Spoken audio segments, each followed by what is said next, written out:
Chief, you're there. Oh, I see. Okay. All right. All right. Well, thank you, everybody. By way of introduction, my name is Chris Malette. I'm your Member of Parliament for the Bay of Quinte. And I'm immensely proud of this place. As I'm sure they're all tired of me saying, I worked here extensively in the 1990s as a newspaper reporter working out of the daily newspaper in Belleville. I deployed with the men and women of this place. I spent many adventures in the field in some faraway places. I've seen the good work the people here do. On retirement, I loved the place so much I came back as a commissioner. And the air terminal that we just all came through was my workspace on a part-time basis, and to the point where I even had some of the chaps there were saying to me, okay, Mr. MP, when are you going to get the air conditioning fixed in that front door that doesn't seem to want to open? So I do have a deep and abiding love for this place and the men and women. That's why it's an honor to stand here today at 8 Wing CFB Trenton, one of the most critical pillars of our national defense system and a vital economic and cultural hub of this riding. It and the 5,000 plus serving members, civilian employees, and their families are proud symbols of service, sacrifice, and collaboration. This base and the people who serve here play an essential role not only in the Bay of Quinte region, but across our country and around the world. And we thank you deeply for your commitment. Last month, and also in attendance today, Minister of National Defense David McGuinty joined us here in Trenton for a tour, and an extensive tour it was. An announcement and a town hall listening session was held with CAF members, and it was an eye-opener, I'm sure, for the minister. I know his visit in July was well appreciated by those on this base, and thank you for being here again, Minister. The fact you've come here to Trenton twice in just about a month is a sign of your deep commitment to 8 Wing CFB Trenton and the entire military as a whole. Now, as your Member of Parliament, I'm especially proud to welcome a leader who understands the weight of service, not only in government, but in piloting our nation through some of its most turbulent and complex global challenges. And he's a leader who fully understands and supports that the Canadian Armed Forces are a critical part of this equation. Mark Carney has spent his entire career navigating storms, economic, political, and strengthening our nation. Now, as Prime Minister, he brings that same clarity and calm resolve to the challenges we face at home and abroad. He knows in an ever-changing global order, we need the expertise and skills that the Canadian Armed Forces can bring as a stabilizing force domestically and internationally. It is a privilege, then, to welcome him here today to the heart of our military community here in Trenton, where leadership, duty, and service are not just words, but a way of life. So please join me in welcoming our Prime Minister, the Right Honourable Mark Carney. Over there. Thank you. Thank you. Thank you, everyone. Good afternoon. Thank you very much for that introduction, Chris, and for your service in all senses for this great institution and our country. Minister McGuinty, Chief of the Defence Staff, carry on, and all the Canadian Armed Forces members here today, thank you for joining us, and thank you for your service. It is great to be at CFB Trenton, Canada's largest Air Force base, home to generations of service members whose dedication and courage represent the very best of our country. Home to 8 Wing. This base is a hub for response and airlift operations in Canada and around the world. Virtually every mission involves CFB Trenton. With a fleet of tactical and strategic transport aircraft, the capabilities here are diverse, from delivering supplies to the high Arctic, we were just talking about Alert, to facilitating peacekeeping missions around the world with our allies. Every year, Hundreds of Air, Army, and Naval cadets come here to learn, to train, and to test themselves, preparing to wear the uniform and carry forward the proud tradition of service you represent. You in Trenton take on immense responsibilities, knowing it will require extraordinary personal sacrifice to protect Canada's peace and security. And the calls on your dedication have only been growing. We're living in an increasingly dangerous and divided world. The international order, built after the Second World War and reshaped following the Cold War, is under pressure. Russia is emboldened. China is more assertive. The long-held view that Canada's geographic location will protect us is becoming archaic. Our Arctic waters are increasingly open, and there have been rapid advances in cyber, artificial intelligence, quantum, and advanced missile capabilities. Climate change is making our country more vulnerable. The Arctic's melting. Our wildfires and floods are more frequent and devastating. And these are all threats to which the Canadian Armed Forces responds. The Canadian Forces keep our people and communities safe through major disasters. I'll give examples. This summer, Canadian Forces have helped communities in Saskatchewan, Manitoba, Ontario, Quebec, soon Newfoundland and Labrador, including already by safely evacuating over 6,000 Canadians. This week alone, Canadian Forces members, originally from CFB Trenton, airdropped life-saving humanitarian aid into Gaza. Canadian Armed Forces are standing guard in Latvia and continue to deploy around the world to stand with our allies in defense of peace and security. When a crisis breaks, or Canada's safety is threatened anywhere in the world, this base is the first to spring into action. And from CFB Trenton, fallen heroes have been repatriated to their families with honor, carried along the highway of heroes, draped in the maple leaf, to be etched in our memories. CFB Trenton is much more than an Air Force base. It's a community. And here, service isn't just lived by those in uniform, but also reflected in the strength, the support, and yes, the sacrifice of every military family. Their service is grounded in values, in a love for our country that makes those sacrifices possible, commitments that keep Canada strong. And in the minister's visit a few weeks ago, and visits to come, in my remarks today, we're investing in that strength. Le nouveau gouvernement du Canada va réinvestir pour rebâtir et réarmer les forces armées canadiennes grâce à une stratégie reposant sur 4 piliers. Nous allons investir dans ce qui est la base de la défense, ce qui servent, ainsi que l'équipement et l'infrastructure qu'ils utilisent. Nous allons améliorer et moderniser nos capacités militaires avec plus d'avions, de véhicules de combat, de drones et de systèmes de détection et en repérant les navires de la marine canadienne.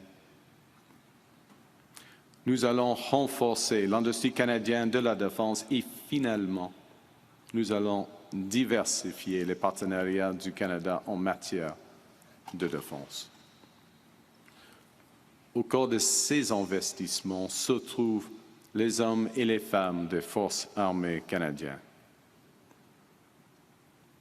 Canadians have always been proud of our armed forces and respect your unwavering dedication. But just as we have taken our security for granted for too long we have relied too heavily on that dedication of women and men who keep us secure.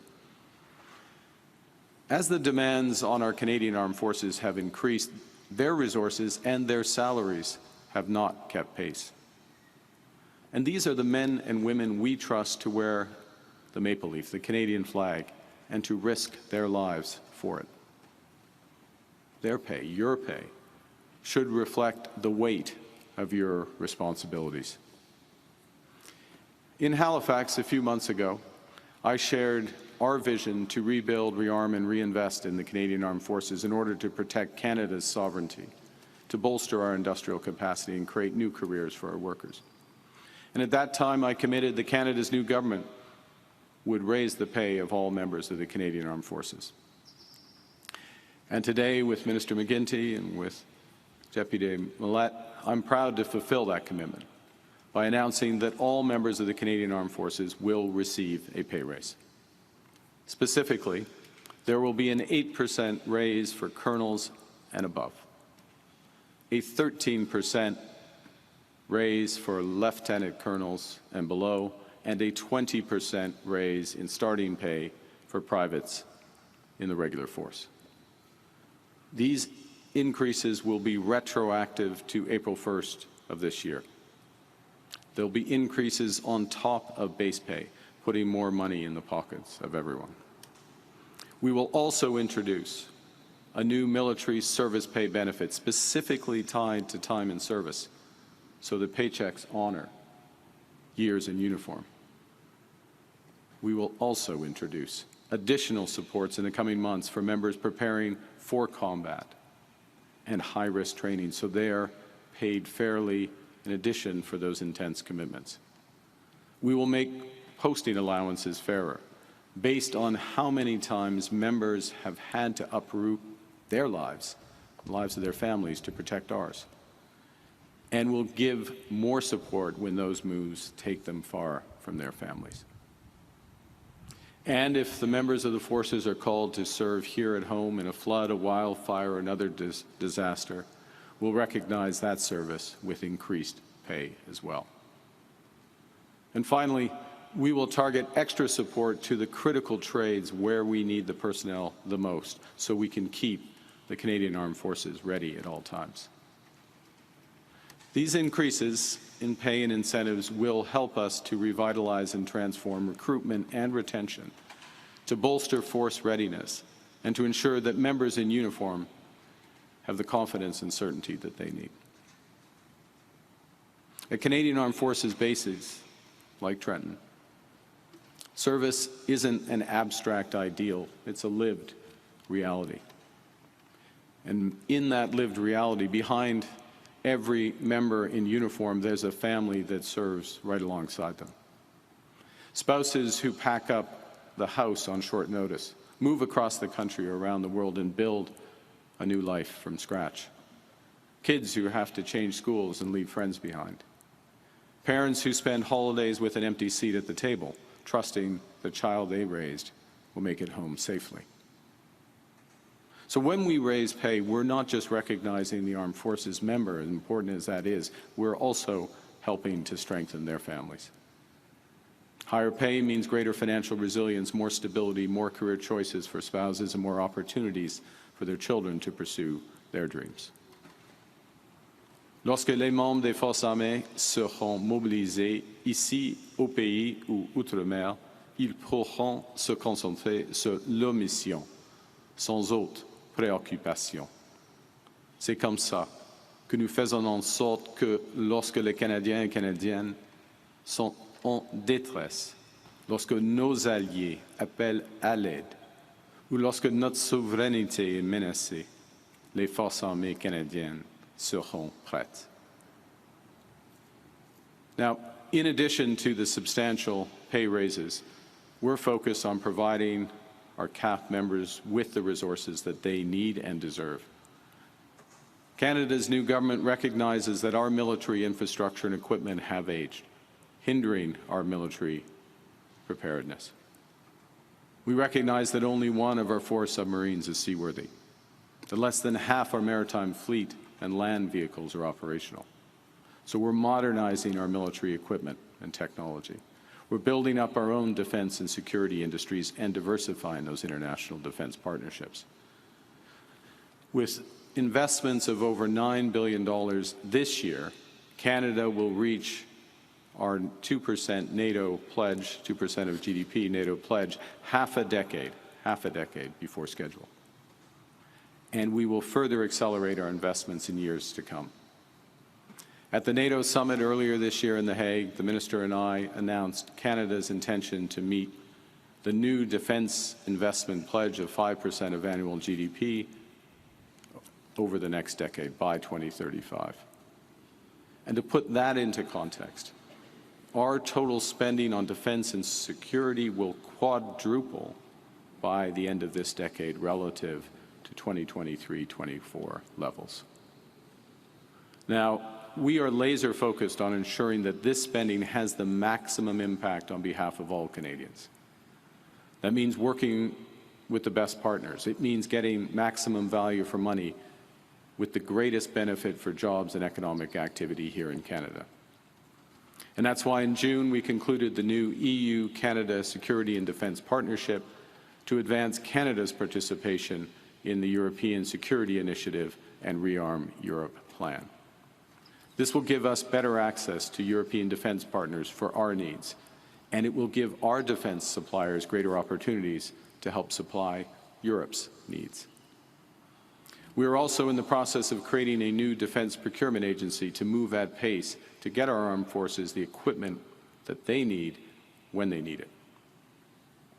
And our investments in defence will expand Canada's industrial capacity so we can equip Canadian armed forces using Canadian steel, Canadian aluminum, Canadian critical minerals, Canadian cyber, and Canadian lumber. We will increase our security presence around the world, including to protect NATO's eastern flank, and by protecting Canada, we will protect NATO's western flank. Pour que nous puissions nous battre sur de nouveaux champs de bataille en territoire inconnu. Pour que nous puissions défendre chaque centimètre de notre territoire souverain, des fonds marins à l'Arctique en passant par le cyberspace. Pour que nos soldats, nos marins, nos aviateurs et nos cyberspécialistes aient les outils dont ils ont besoin pour protéger les Canadiens, nos intérêts et nos alliés. Pour que nos femmes et nos hommes en uniforme puissent servir avec confiance. So much of Canada's history has been written by those who served in our armed forces. As a country, we came of age at Vimy Ridge. We cemented our reputation as defender of freedom on Juno Beach and as a liberator of the Netherlands. Now that story continues to be written by heroes such as the men and women standing in this hangar, those seated as well. Those chapters that they're writing, those chapters that are being written by the Canadian Armed Forces, may be new, but the theme remains the same. In times of crisis, when someone sees a maple leaf on a sleeve, they see hope, and they get help. So we're committing the resources so that the women and men of the Canadian Forces can deliver that help. Because at this hinge moment of history, Canada's leadership will be measured not just by the strength of our values, but also by the value of our strength. Thank you very much for your attention. I look forward to your questions. Thank you, Prime Minister. We'll now begin with the question period. We're going to do 50 minutes of question. On va faire 15 minutes de questions. Première question, Mackenzie Gray. Hi, Mr. Carney. Mackenzie Gray with Global News. Have you not retaliated against American tariffs because you're concerned about the impact that would have in the upcoming CUSMA negotiations? And we've heard from Doug Ford, he thinks those negotiations are going to start in November, that Trump wants to move them up. When do you think that they're going to happen? Thanks. First off, thanks for the question. You know, we're in a situation right now where 85% of our trade with the United States is tariff-free. Our exports to the United States enter the United States tariff-free. 85% of U.S. trade into Canada is tariff-free. And we have put in place retaliatory tariffs in a way that looks to have the minimum impact here in Canada. That's why there's been various adjustments over time to emissions and others. We're in a position where we have the prospect, or we're engaged in discussions with the U.S., as you know, and have been for some time. The issues at the core of those negotiations will be similar to some of the issues that will come up naturally through CUSMA. There are issues around strategic sectors: steel, aluminum, automobiles, pharmaceuticals, lumber. And from our perspective, we're concentrating on those areas where our economies are deeply integrated, and working for win-win solutions between the two countries. To the last part of your question, in terms of the CUSMA review, as you know, it's scheduled for about 9 months from now. Normally, before any review process, there's consultations that begin well in advance, and so it would be natural that both in Canada, the United States, as well as Mexico, those consultations internally would begin in advance. And look, we're very conscious that there are a couple of negotiations in sequence, and the extent to which those negotiations can be brought together or inform each other, that's in the interest of all parties. Earlier this week, you talked about the idea that you'd be looking to take counter tariffs off if it would help Canadian businesses. What sectors specifically are you looking at doing those things? Look, it's a general point. It's something we have done. So, for example, in the auto sector, we've taken them off at quite substantial so-called remissions in the auto sector, also in steel as well, because parts used in Canada end up, the tariffs do more harm than good, or can do that. So we've done that consistently. We'll always look to that. And I think the other thing I'd say, and I'll finish on this, which is that, we'll always look at our actions in the context of our trade obligations and our future negotiations. Thank you. Next question. Question question. Good morning, Prime Minister. Morning. Ashley Burke, CBC News. In June, Minister McGuinty said there would be a 20% pay raise, and a lot of military members got their hopes up. They thought it meant across the board for all members. Why aren't all members getting that 20% pay hike?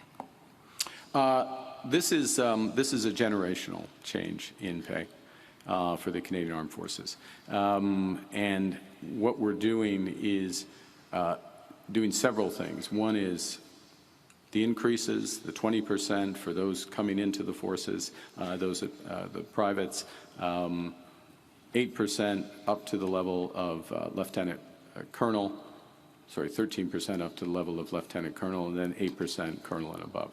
Those are significant changes. They also come with a series of other supplements, time of service, supplement for that, in theater operations, being moved for multiple times, domestic responsibilities that we're grateful that the forces are meeting in cases of emergency, but also our hardship and others, the ones that I detailed. So I would underscore that, we have not seen something, Canada's not seen something like this this millennium. It hasn't seen it since the late 1990s. So it's a generational shift, and we're proud of it. You ordered a review of the F-35 contract during this rift with the U.S. The military has long said they want the F-35. We're now hearing that the military has told you they want to stick with that contract.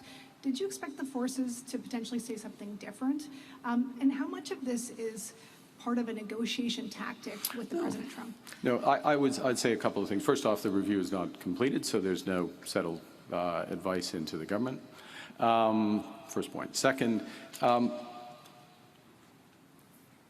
the nature of aerial combat, the nature of warfare, the nature of our responsibilities, the scale of our investment, all of those elements have changed over the course of recent years, and then with respect to the commitment, the resources that we're going to put in, that quadrupling of resources by the end of this decade. We have a responsibility to make sure that those are spent in the way that has a maximum impact. I'll give you an example.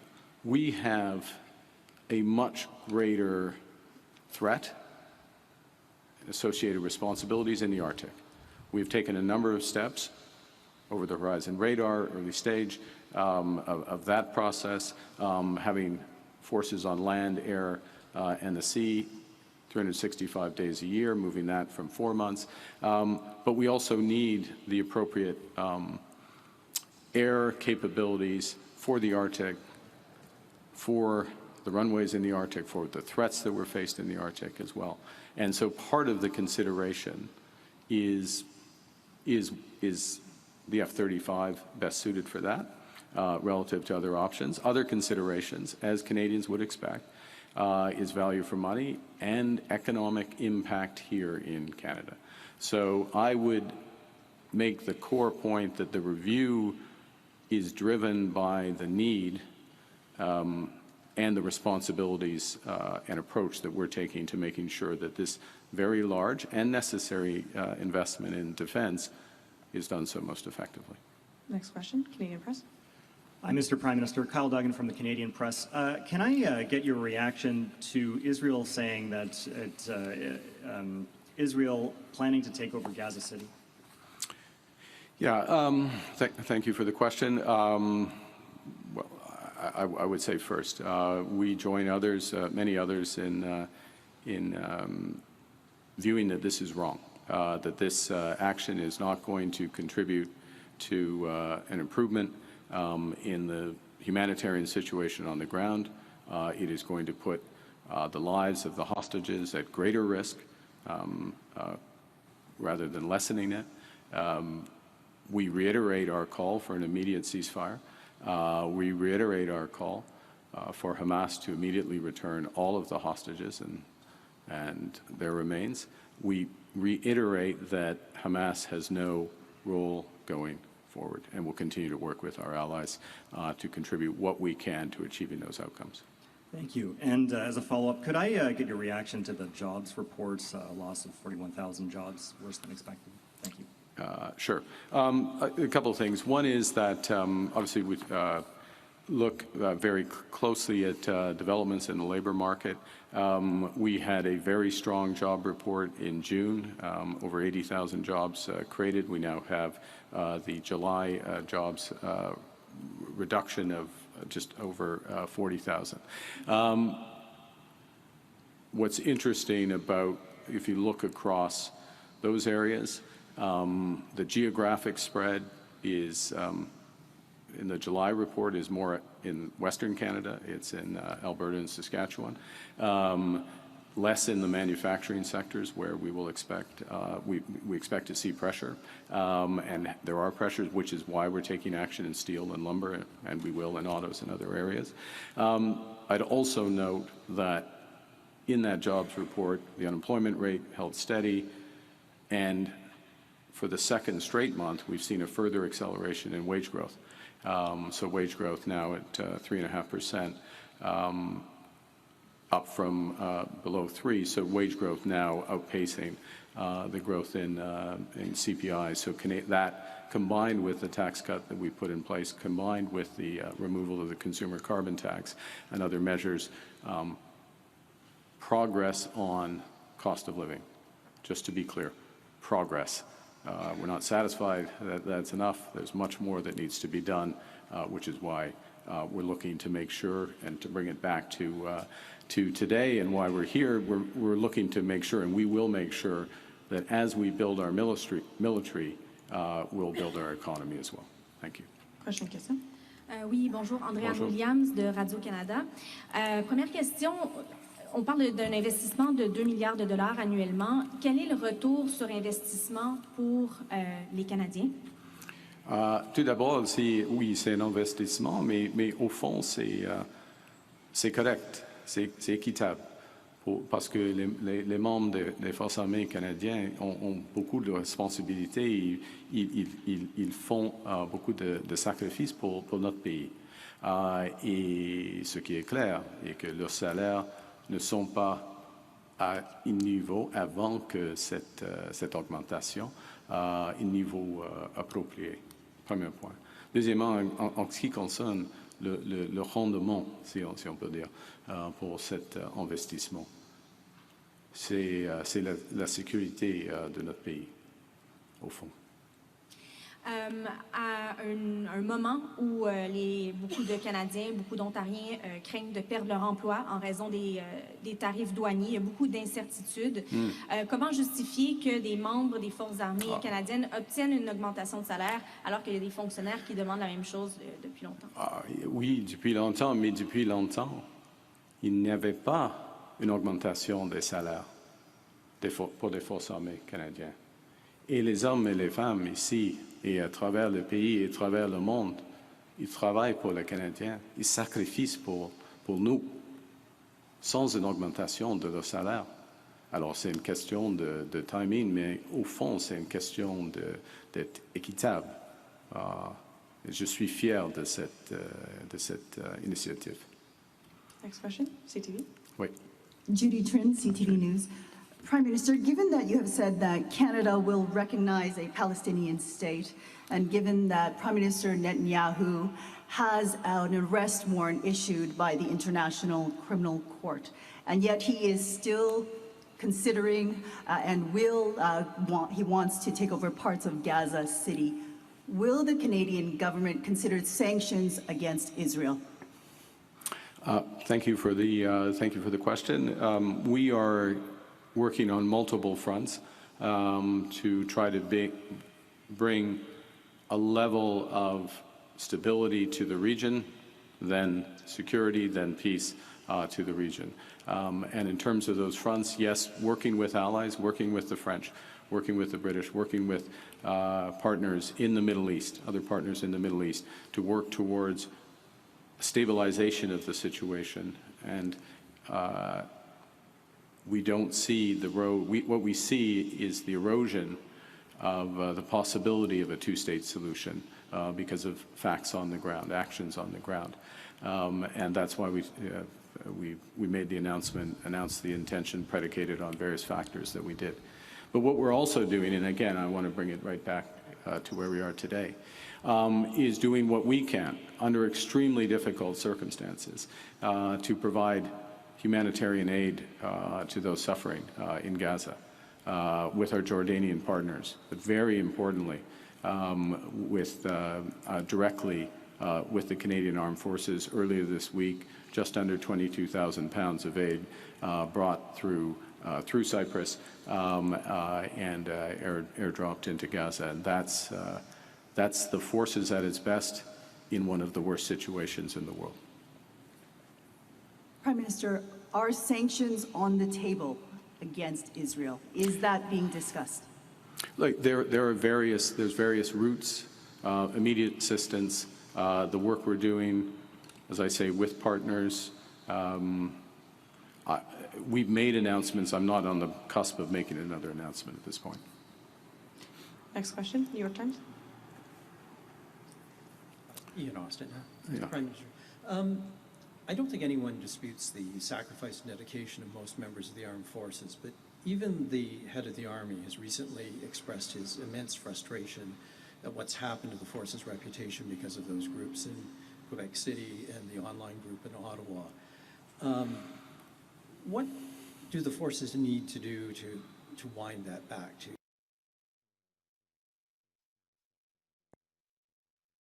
Well, I think thank you for the question. The first is to take every situation seriously, to be absolutely transparent about the situation. Obviously, having to respect due process and disciplinary or court proceedings that can evolve. The second is to be systematic. Okay, so you referenced some terrible situations, at least as reported. But there is a more general issue. By systematic, it's the reforms that the Chief of the Defense Staff and the Minister and their colleagues are overseeing that reinforce the best of the forces culture.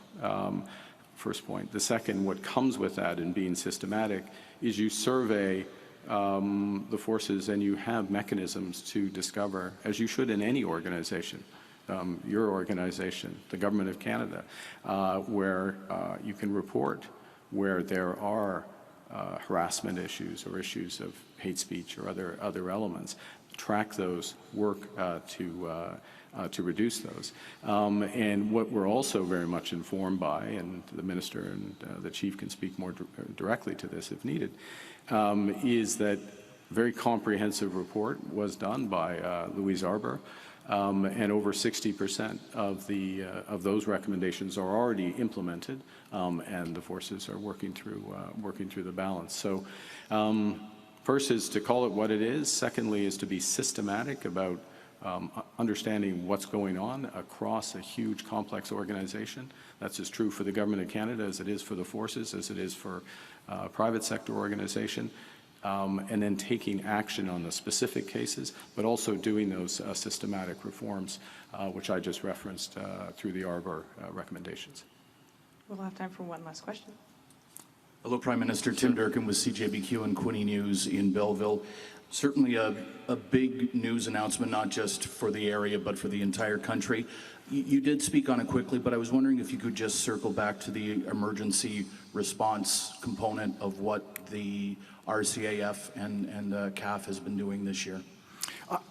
I think it's, thank you for that, because I think it's hard to overstate the contribution of the forces.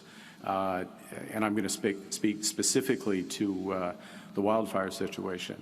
You know, back in, well, in the spring, so early in the season, when you don't, expect things to have moved as quickly as they did, I received a call from Premier Canoe within,